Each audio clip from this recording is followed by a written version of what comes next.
আমি তারেক বলছি। জি একটু পয়সা জি আসিয়ার শরীর কেমন আছে এখন? ভালো না, রক্ত ব্লাড দিচ্ছে। আচ্ছা আচ্ছা আচ্ছা আচ্ছা। তো আমি আমাদের ওখানে যারা নেতা কর্মী আছে, বেশ করে নয়ন আছে ওখানে, ওকে আমি বলেছি আমাদের মাগুরায় যারা নেতৃত্ব আছে তাদেরকে আমি বলেছি যে তারা পাশে থাকবে, তারা আসিয়ার পাশে থাকবে, যাতে আসিয়ার ন্যায় বিচার হয়।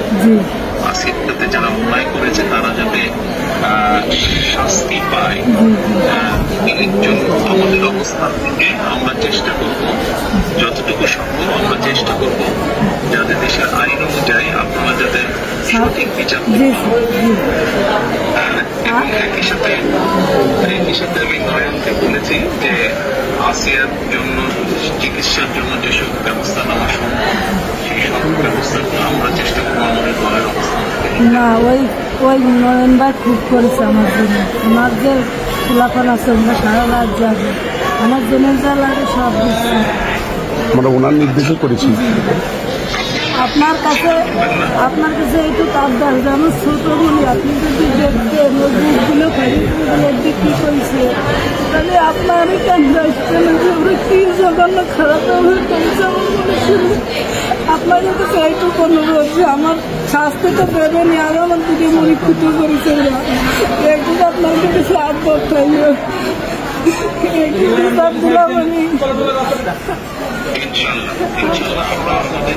আমাদের অবস্থান থেকে আমরা চেষ্টা করবো যাতে আসিয়া ন্যায় বিচার সেই প্রতিষ্ঠা থাকবে।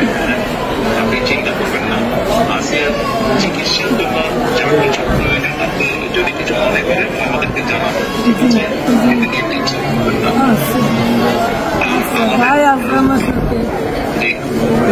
আমাদের লোকজন সবাই নেতারা আপনার পাশে, আসিয়ার পাশে তারা থাকবে।